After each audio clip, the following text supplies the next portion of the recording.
welcome to Jacob's Quest, and today I just finished watching Fast X, the newest entry in the Fast and Furious franchise, Fast 10. I can't believe we're on number 10 already, and supposedly either the next to last movie or the first in a trilogy that will end it off. I think they're still undecided if they want to make 11 or 12.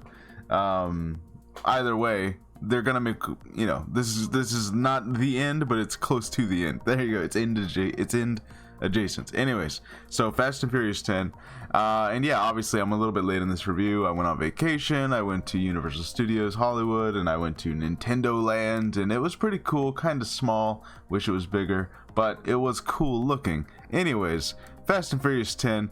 I am proud to say, actually, I enjoyed this movie a lot. I really did.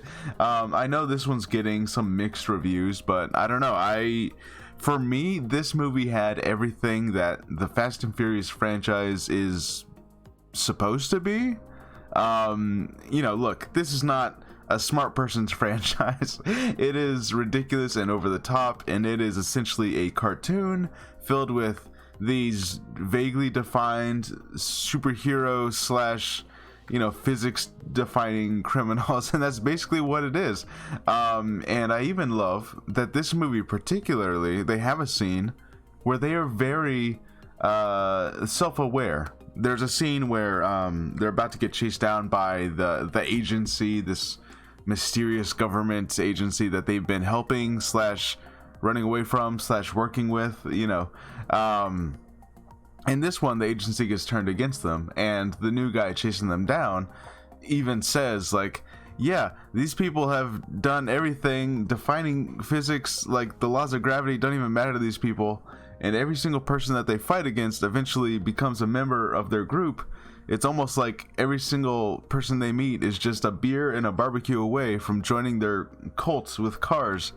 And that is the best description I've ever heard of this franchise, because it's very true. I've often described it as like a Dragon Ball Z situation where, you know, they fight Piccolo, and then Piccolo joins the family, and then they fight Vegeta, and then Vegeta joins the family, and then they fight Boo, and now a version of Boo joins the family, you know, like, so it's just consistently like they keep getting these members joining their family, you know. So and that's very much kind of the situation happening here. Now this one here, this one is very much the first parts of either a trilogy or a duology, I guess, of the ending, because it does end on a massive cliffhanger, and it really is kind of like sudden, and it's like, all right, a big action set piece just happened, and we don't know who survived what. There's a lot of explosions going on, and so it is kind of just left like, all right, you better come watch the next movie in a couple years, because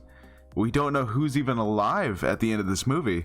A lot of people are possibly dead, but let's be real, they're probably not.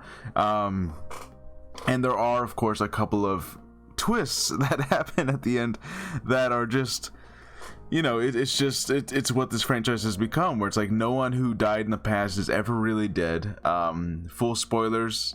There is a scene where, you know, these two characters are stranded out in Antarctica, and they're trying to escape, and one of them's like, don't worry, I made a call, and out of a submarine comes Gal Gadot's character, who died like several movies ago, and I'm sure they're gonna come up with some ridiculous explanation as to how she's alive, but here she is, she's alive again. And of course, just like Han came back to life because he turned out to have faked his death, I'm sure something similar happened here. And then, you know, something I hate is that the after credit scene was spoiled. Yes, The Rock is back again. At the end of the movie, the agency is chasing down everyone who's ever had a connection to the crew, and so The Rock is being chased down. So it looks like whatever the next entry is going to be, everyone is going to be involved. Everyone who's ever been a part of this is going to have a part to play in this finale. But yeah, I don't know. I had a really good time with this. I think a lot of it is due to Jason Momoa's character. He is playing what I can only describe as the Joker. He is he's zany and goofy, and you definitely do not expect that to be the case. And then there are moments where he's just like dancing and sliding on screen, and he's just doing these inflections with his voice, and it's like, all right, he's having a really fun time. He's not he's not just like a normal intimidating villain. He's having fun, you know. There's this moment where he's in a pink bathrobe, and he's got his hair and two little buns, and he's painting the nails of someone off screen, and the camera zooms out as he's talking, and it's revealed that he's painting the toenails of two dead bodies that he's just killed. And he's just like having a full conversation with these two dead people, and it's like, okay, this is his Joker moment. He's fully a crazy person, you know, but like in the dark, goofy kind of way, you know. So yeah, it's definitely a refreshing take on a villain of this franchise, because usually it's just like a cartel guy, or, you know, some forgettable criminal. But Jason Momoa, it's like, I'll definitely not forget this villain, because he went for it. Yeah, so I can only describe him as the Joker in this movie, and it works. It totally works, because the crew, you know, they always take themselves somewhat seriously with a lot of their melodrama, even though they're also kind of self-aware.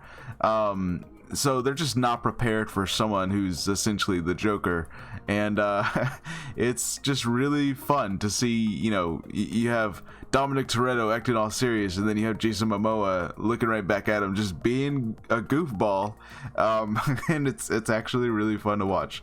So yeah, overall, I enjoyed this one a lot. They had, you know, everyone got their little moments to shine. John Cena's character comes back. He has a lot of great moments. Brie Larson's there. She has her moments. Like, Jason Statham has his moments. Everyone had a part to play. Even if they had to keep the group largely separated for a lot of it, this definitely felt like the Infinity War for their ending, you know. So I don't know, I felt like they did a really good job with this. I don't know what else you expect from a Fast and Furious movie. Like, this was about as good as a Fast and Furious movie could ever possibly get. So I don't know, I know there's a lot of mixed reactions out there, but for me, I'm like, yeah, this is it. This is exactly what I expected the movie to be. They did it. They did the thing. They're self-referential, they're goofy, they're over the top, they're defying all physics ever, and that's what the franchise is. That's what it's supposed to be. So yeah, I don't know, I had a really, really good time with this one, and I honestly can't wait to see whatever the ending turns out to be, whether they make 2 movies or just 1 movie. I don't know, but you know, it ends on a big cliffhanger, and half the group might be dead now. Probably not. John Cena's character might be dead. Probably not. But, you know, hey, who knows? Who knows what they decide to do? They have probably at least like a year or 2 to figure it out, right? So just, yeah, I had a good time. It was so dumb, but I loved it. I loved it. So yeah, let me know what you guys think about Fast X, and, you know, do you agree? Is this essentially what the franchise is meant to be like, or are you wishing for something more serious? Because for me, I'm like, yeah, this is not a serious franchise. It should be goofy as hell, and that's what I got. So yeah, let me know what you guys think, and I'll see you guys later. Bye.